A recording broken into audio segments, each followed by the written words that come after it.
From our archives, the Billy Graham Classics.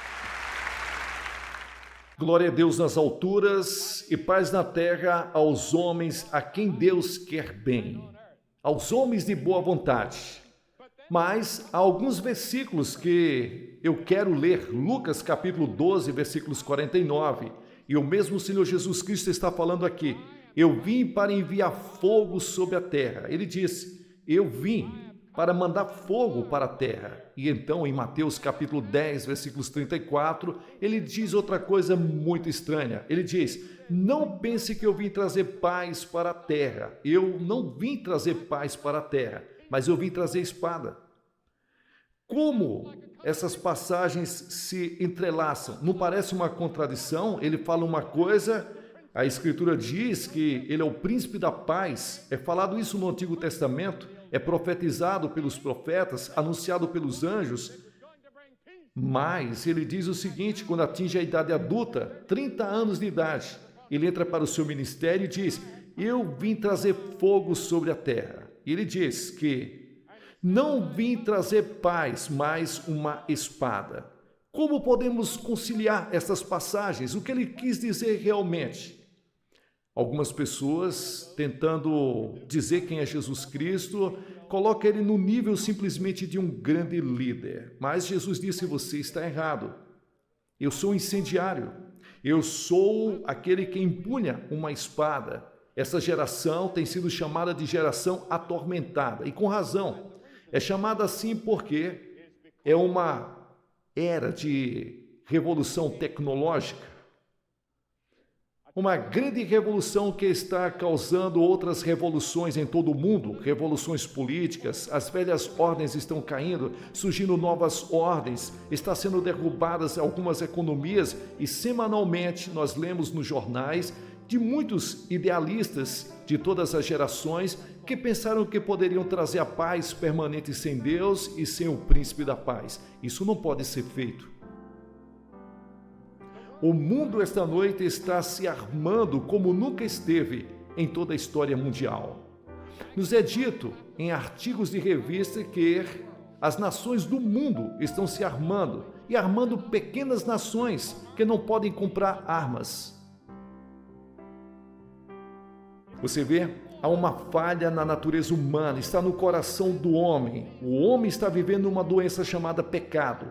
Haverá a possibilidade de guerra enquanto há luxúria e ganância e ódio no mundo. Haverá a possibilidade de guerra. Você diz: bem, o que o mundo precisa é de mais educação. Veja, Joseph Goebbels obteve seu doutorado na Universidade de Heidelberg e se tornou o chefe de propaganda de Hitler e seu braço direito. Adolf Eichmann tinha uma educação excelente, extraordinária.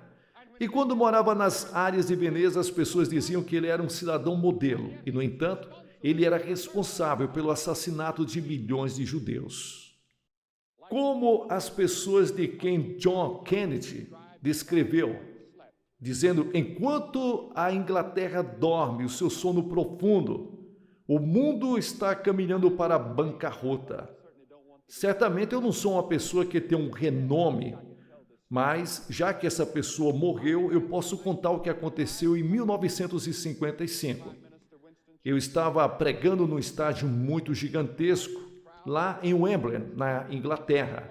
E pregando ali, aquele estádio bateu o recorde de audiência de pessoas que estavam ali na Grã-Bretanha. E ali, aquele gramado estava cheio de pessoas. E o senhor Winston Churchill me convidou para ir até a sua casa. E a sua secretária estava ali e ela narra esse incidente em suas memórias. E ela diz que o primeiro-ministro estava ali completamente triste. Ele estava abatido, ele não sabia o que poderia acontecer com o mundo. E quando nós chegamos ali, a porta se fechou, sentamos em uma sala mal iluminada e estavam ali 3 jornais vespertinos de Londres. E a Inglaterra estava passando um período difícil. E ele disse: pregador, você realmente acredita que podemos ter esperança de um mundo melhor? De encontrar a paz? Olhe para esses jornais, eles estão cheios de assassinatos, violência. e falam de guerras, guerras e mais guerras. Você tem alguma esperança? E eu disse, sim, Senhor. E eu peguei a minha Bíblia, o Novo Testamento, e li para ele várias passagens da Escritura. E eu disse a ele qual era a minha esperança, uma esperança bíblica de paz para esta nação, chamada Jesus Cristo.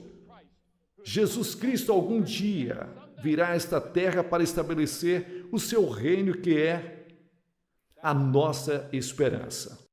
A primeira noite de Natal, quando foi anunciado aos pastores, os otimistas ficaram muito felizes, porque foi dado glória a Deus nas alturas e paz aos homens de boa vontade. Mas eles ignoram as outras profecias da Bíblia, ignoram aquelas passagens do Antigo Testamento que dizem e falam sobre o sofrimento, a morte do Messias.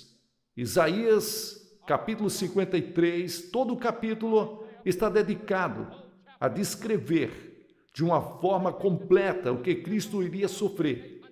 Isso é escrito há cerca de 800 anos antes de Cristo vir a esta terra. Sim, o Messias teve que ir para a cruz e morrer. Deus o ama. Ama o nosso mundo tanto que deu seu Filho para morrer na cruz do Calvário para trazer a paz. E a Bíblia ensina que existem 3 maravilhas que a paz proporciona. 3 maravilhas. Primeiro, a paz com Deus. Portanto, sendo justificados pela fé, temos paz com Deus por meio do nosso Senhor e Salvador Jesus Cristo. Disse o apóstolo Paulo em Romanos capítulo 5, versículo 1. A maior necessidade que você tem agora, esta noite, como indivíduo, é a paz com Deus. Você diz, bem, Billy, eu não estou em guerra com Deus. Sim, você está. Você pode não ter consciência disso. Deus chama isso de guerra porque você está em rebelião contra Deus. Você não faz a vontade de Deus. Você não cedeu a sua vida para Jesus Cristo, para o Mestre e Salvador da sua vida. Você é membro de uma igreja. Você é uma pessoa bastante decente. Mas a Bíblia diz que o seu coração é enganador, desesperadamente perverso. Agora, é isso que Deus vê em você. Eu fui até a clínica Mayo para fazer alguns exames e fizeram um raio-x. Geralmente encontro alguma coisinha errada em algum lugar dentro de mim. Em 2 ou 3 ocasiões, eles tiveram que me operar por causa do que viram no raio-x. E eu não sabia que estava lá, mas o raio-x mostrou. Você vê? Não sabemos o que está em nosso coração. Rebelados contra Deus, talvez você não levantou seu punho para Deus e amaldiçoou, mas você não está vivendo de acordo com a palavra de Deus, você não está tirando tempo para a oração, você não está tirando tempo para o estudo da Bíblia, para ganhar almas para Jesus, você não está dando tudo o que você tem e que poderia dar para Jesus Cristo. E então, Deus olha para você e Deus pronuncia o veredito, e o diagnóstico é que seu coração é pecador. Esse é o diagnóstico de Deus. É assim que Ele olha para você e diz que você é pecador, você quebrou as leis, você está em rebelião contra mim. E a sua necessidade é reconciliação. A maior necessidade que temos esta noite é reconciliação com Deus.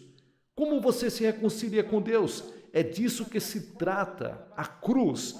Na cruz, o Senhor Jesus Cristo estendeu a sua mão e pegou a mão de Deus. E com outra mão, Ele pegou na mão da humanidade e nos uniu. Nos reconciliou com Deus na cruz. E você só pode encontrar Deus na cruz.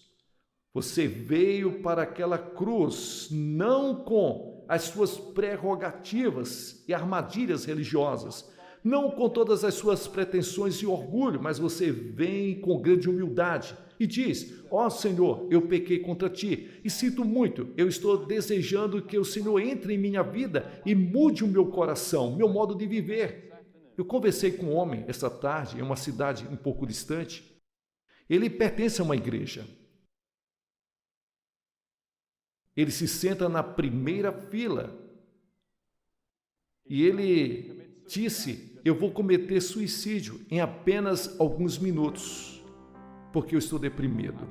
Eu orei por ele e ele me prometeu que iria esperar pelo menos 48 horas antes de cometer suicídio.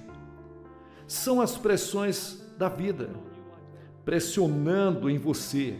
Assim, a taxa de suicídio desse país está aumentando a cada hora, pois as pessoas estão chegando ao fim de si mesmas e algumas delas estão bem na igreja, pessoas que têm religião, mas não têm Jesus Cristo. Um pastor dessa cidade me disse ontem, Billy, o maior problema que enfrentamos no oeste do Texas é que temos muita religião, mas não conhecemos realmente a Jesus Cristo. Foi o que Jesus disse a Nicodemos: você deve nascer de novo. E ele era um homem religioso. Paz com Deus, é por isso que Cristo morreu, é por isso que ele ressuscitou, e é disso que se trata a cruz de Cristo. Jesus fez a sua parte na cruz, morrendo por você. Agora você deve recebê-lo. Você vê, Deus está disposto a te oferecer o perdão. Ele vai te perdoar.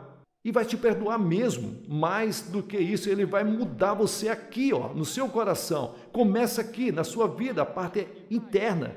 E a eternidade começa agora. Pode começar hoje à noite para você. O paraíso pode começar aqui na terra para você, trazendo paz, alegria, segurança, em meio ao mundo que está desmoronando na verdade. E isso é o que a paz significa, tranquilidade. Não importa as circunstâncias. Pode deixar cair as bombas, deixar vir as guerras, deixar o mundo se despedaçar. Seu marido pode te deixar, sua esposa pode ir embora, pode vir a morte. Todas essas coisas podem acontecer, as lágrimas podem descer, mas no meio disso está a paz, porque você, tendo paz com Deus, você tem tudo. E em segundo lugar, há outro ponto, a paz de Deus nos traz verdadeiramente a reconciliação. A paz com Deus através de Jesus Cristo. Deixo com vocês a minha paz. A minha paz eu vos dou, não dou como o mundo dá. Que coisa maravilhosa. Você pode sair daqui hoje e ser um bêbado. Pode usar drogas, ficar maluco, usar tranquilizantes. Por um certo período de tempo você vai dizer que você está bem, pode ter uma experiência sexual, você pode ter uma diversão, um pouco de alegria aqui, um pouco de alegria ali, mas a Bíblia diz que esse prazer é curto, é apenas um período de tempo. Vai chegar o tempo terrível da verdade, quando você deve enfrentar a realidade, quando você deve enfrentar Deus, enfrentar o julgamento e enfrentar a eternidade. E você não tem a paz de Deus. E o maior legado que Jesus Cristo nos deixou foi a sua paz. Ele disse: minha paz eu te dou. Veja como Jesus Cristo viveu em serenidade. Ele se movia em toda a sua vida, daqui para acolá, mas ele não estava com pressa. Ele parecia muito seguro. Ele tinha tempo para todas as coisas. Durante 3 anos, ele poderia ter alimentado todas as pessoas famintas do mundo, apenas com aceno, apenas levantando o seu braço. Ele poderia parar todas as guerras, mas ele não fez isso porque Deus tinha o plano maior. E o plano de Deus é que ele iria para a cruz, ele levaria nossos pecados sobre ele e por isso ele veio para nos perdoar. Ele não poderia dar uma tapinha nas nossas costas e dizer: ei, Billy, Suzy, você quebrou as minhas leis, mas eu te perdoo, está tudo bem. Isso parecia algo trivial, não parecia? Mas aos olhos de Deus é extremamente mortal, significa o julgamento. Deus é um Deus justo e alguém teve que suportar a cruz, alguém teve que passar pela cruz, alguém teve que pagar o preço e sofrer as dores do inferno e do julgamento. E Jesus Cristo saiu e disse: eu irei. E ele levou o seu julgamento em suas costas, levando a cruz. Quando ele estava naquela cruz, ele disse para as pessoas que estavam cravando os pregos em suas mãos, ele orou ao Pai e disse: Pai, perdoe a eles não sabem o que fazem. Espero ver os homens que cravaram os pregos nas mãos de Jesus. Eu quero ver se eles estão lá no céu, se eles se arrependeram com esta oração. Nunca houve uma pessoa que invocou o Senhor, mesmo em seu último suspiro, e disse: Senhor, me perdoe, e Deus não o perdoou. Lembre-te do ladrão na cruz do Calvário. Ele estava à beira da morte, ele merecia morrer, ele era um assassino, um ladrão, alguém que fez o mal, mas ele se volta para Jesus e disse: hoje, Jesus, lembra-te de mim quando entrares no teu reino. E Jesus disse: hoje estarás comigo no paraíso. É disso que as pessoas precisam entender. A salvação pode ser muito rápida, a sua vida pode mudar assim, rapidamente. Veja, Paulo e Silas, que foram para a prisão, eles estavam ali cantando, testemunhando, e o carcereiro estava ali ouvindo, e as paredes da prisão caíram em um terremoto, e parecia que os prisioneiros estavam fugindo, e o carcereiro sacou a espada, e ele ia se matar. As autoridades romanas iriam matá-lo no dia seguinte, por deixar os prisioneiros escaparem, e Paulo disse: espere um minuto. Nós não fugimos, nós ainda estamos aqui. E o homem caiu ali no chão da prisão e disse: o que devo fazer? Você sabe? E Paulo disse o seguinte, crê no Senhor Jesus Cristo e será salvo tu e tua casa. Algumas pessoas diriam: acalme-se. Pense um pouco sobre isso. Vamos nos encontrar amanhã e conversar um pouco sobre isso aí. Eu vou explicar melhor para você. Paulo não fez isso. Paulo disse: crê no Senhor Jesus Cristo e você será salvo. Você e a sua casa, apenas creia, agora mesmo, aqui. E naquele momento, aquele carcereiro de Filipos recebeu, e Jesus pagou aquele preço, e ele foi salvo, ele foi perdoado. E antes que a noite acabasse, ele estava ali fazendo um trabalho social, porque diz que ele lavou as costas dos prisioneiros a quem ele havia espancado, apenas algumas horas antes. Assim, a sua vida pode ser mudada, você pode ser tocado por Cristo essa noite e nunca mais ser o mesmo. E em terceiro e último lugar, a paz com nossos semelhantes. Jesus disse para ter paz uns com os outros. Em outras palavras, tivemos que trabalhar para fazer este evento aqui esta noite. Tudo isso aqui foi feito pelos homens, mas Deus olha para você aqui, para milhares de pessoas, e vê que todos precisam de paz. Em meio a um mundo de guerras, haverá um dia e um tempo em que não teremos mais paredes. Sim, está chegando o dia, ouça. Ouça o que a Escritura diz: e ele governará as nações, e eles converterão suas espadas em arados e as suas lanças em foices. Uma nação não levantará a espada contra outra nação e nem aprenderão mais a guerra. Isaías 2, versículo 4. Isso vai acontecer.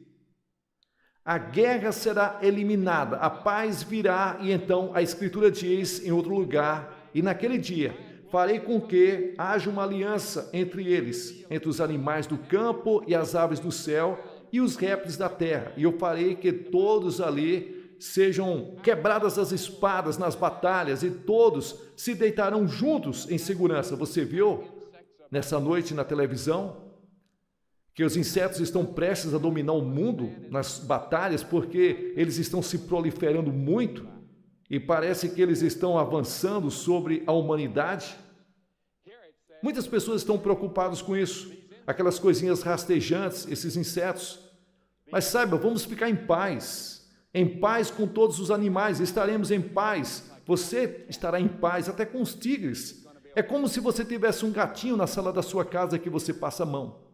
Nessa época maravilhosa não haverá lágrimas, nem sofrimento, nem hospitais, nem exércitos, nem marinhas, nem guerras, nem morte, e não haverá cemitérios. Um mundo maravilhoso, um mundo glorioso está por vir. Qual será o governo? As Nações Unidas? Não. Teocracia, Deus reinando, Deus estará no comando de todas as coisas, ele governará o mundo. A Escritura diz com uma barra de ferro, que significa com justiça perfeita, amor perfeito e misericórdia perfeita. Isso é o futuro, e eu quero dizer a você, Essa noite eu apostei tudo o que eu tenho no meu coração, na promessa desta palavra. Eu estou firmado, confiando em Jesus Cristo, somente nele como meu Senhor e meu Salvador.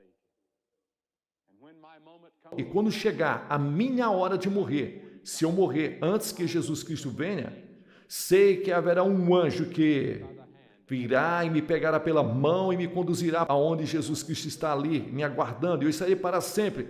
E eu sei de onde eu vim, sei onde estou e sei para onde estou indo. Não existe dúvidas em mim. E você também pode ter a mesma paz, a mesma segurança, a mesma alegria, colocando sua confiança, sua fé em Jesus Cristo. E eu vou perguntar a você pode fazer nesta noite algo muito importante. Você pode se levantar, como centenas de pessoas estão fazendo, e ficar à frente da plataforma e assumir um compromisso com Cristo abertamente. Você diz, Billy, por que temos que ir até a frente? Porque Jesus disse que se você não me confessar diante dos homens abertamente, eu não vou te confessar diante de meu Pai que está no céu. E cada pessoa que ele chamou no Novo Testamento, ele chamou publicamente. Havia uma razão para isso. Você está envergonhado de seguir a Cristo, então você não está seguindo ele de verdade. Ele quer que você se mostre abertamente. Esta é a oportunidade que Deus está dando para que você venha à frente. Você pode ser membro de qualquer igreja, ou talvez não tenha nenhuma igreja, talvez você não seja um religioso. Você pode ser judeu, não ter religião, mas você quer dar o seu coração para Jesus. Você não tem a certeza verdadeiramente que a paz está no seu coração e você quer saber que você está indo para o céu e você está escolhendo Jesus Cristo, o lado que você quer seguir. Se levante aqui nesse local. Muitos amigos vieram com você, pessoas que vieram de ônibus, eles vão esperar por você. Você pode vir, vai levar de 2 a 3 minutos. E eu vou dizer algumas palavras para você, fazer uma oração por você, dar-lhes literatura e você pode voltar e se juntar aos seus amigos. Você que está aí na parte de cima, venha. Enquanto todo o coro está cantando aqui, levante-se e venha rapidamente. Deus falou ao seu coração. Pessoal, aqui é o pastor Gilson Soares, fazendo aqui as dublagens do reverendo Billy Graham. Que Deus abençoe você que chegou até o final desse vídeo. Dê um like. Se inscreva no canal para receber todas as notificações. E considere abençoar este canal e a obra missionária na cidade de Guarabira com qualquer valor que Deus colocar no seu coração. Que Deus te abençoe ricamente.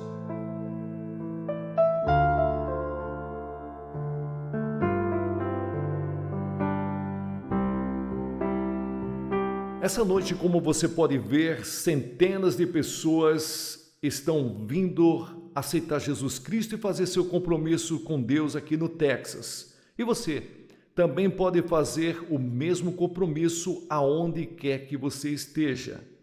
Ele quer te dar essa paz que ultrapassa todo o entendimento, trazer para você essa alegria. Você pode estar em um quarto de hotel, na sua casa, em um bar, em qualquer lugar, você pode dizer sim a Cristo. Que Deus te abençoe e tenha certeza que vai na igreja no próximo domingo.